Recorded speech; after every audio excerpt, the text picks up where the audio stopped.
Welcome back. I'm really excited. Today I get to share a new project with you that I've been working on. It is the wrap dress that I wanted to make that is inspired by the Rouje Gabin dress. And this dress is sort of a 1940s, 1990s inspired dress. And I found a really great fabric at a thrift store that I decided would be perfect to attempt to make this dress. And I'm really excited. While I had my ups and downs making it, I really think that I kind of nailed it, I'll be honest.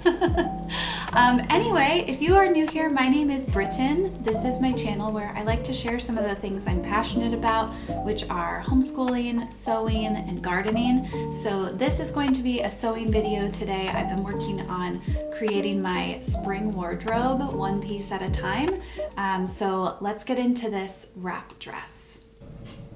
So laying out this dress to fit the fabric actually was kind of a challenge, and I've attempted to make a wrap dress plenty of times and ended up not having enough fabric. So it felt like that was another one of those experiences where I was going to, start a wrap dress and just end up making a skirt. But I managed to fit this pattern onto this fabric that I had. And one way that I did that was I ended up sizing down the skirt a little bit, which ultimately I needed to do anyway, and then graded the seams on my blouse pieces to fit, like the upper bodice, to fit my new waist measurement, but then stick with the same bust measurement that I'd cut out on the pattern. So this just sort of customized the pattern to my body a little bit, and I'm really glad I did that. It also helped me to fit all the pieces onto this fabric a lot better. So I'm really glad that that worked out, and I'm glad I could use some of my pattern grading skills in there as well.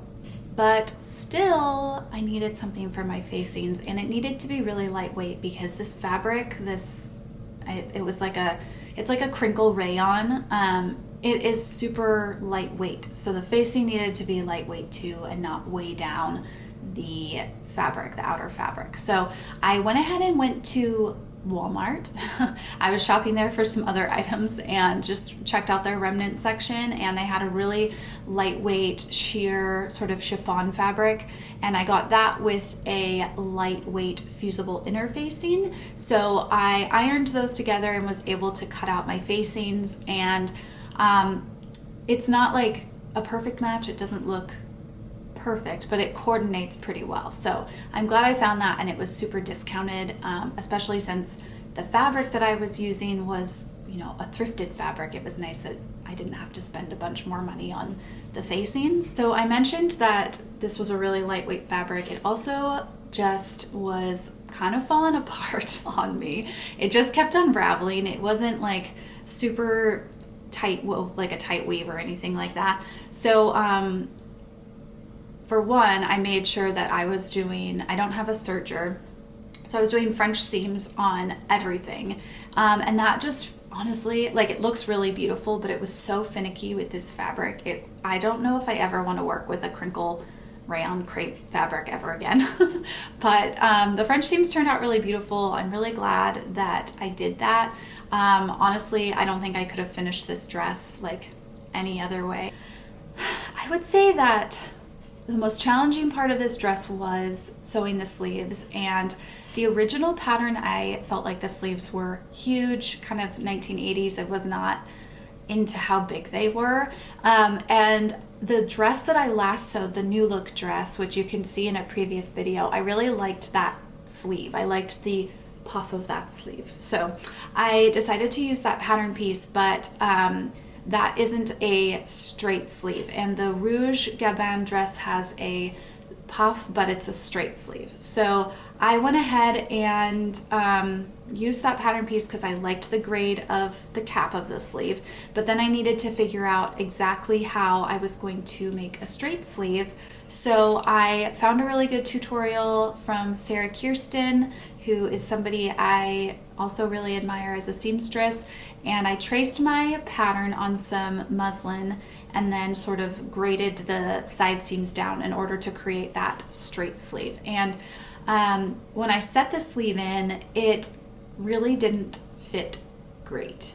It fit, but it didn't look good on me. So I ended up having to detach the sleeves, reattach them a little bit higher on the shoulder seam, and I was really nervous it wasn't going to work out and that I wasn't going to get like this perfect sleeve that I had really wanted for this dress.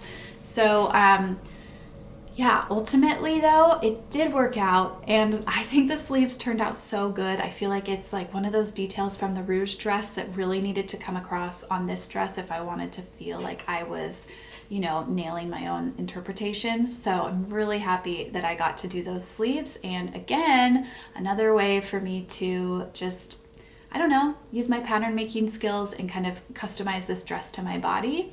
So yeah, that was an accomplishment. I feel really good about that.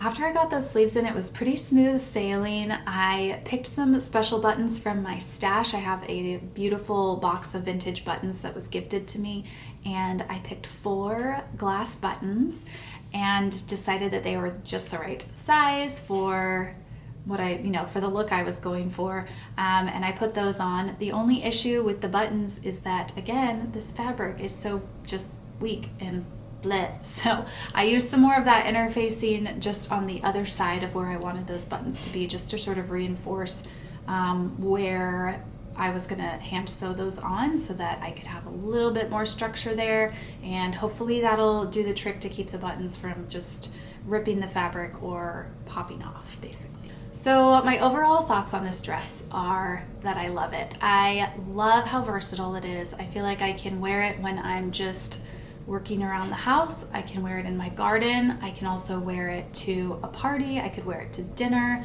I feel like it's just a perfect spring and summer dress. It can be dressed up, it can be dressed down. I'm gonna show myself styling it with sort of my chunky boots just out in my garden, and I feel like that really like nails the 90s aspect of it.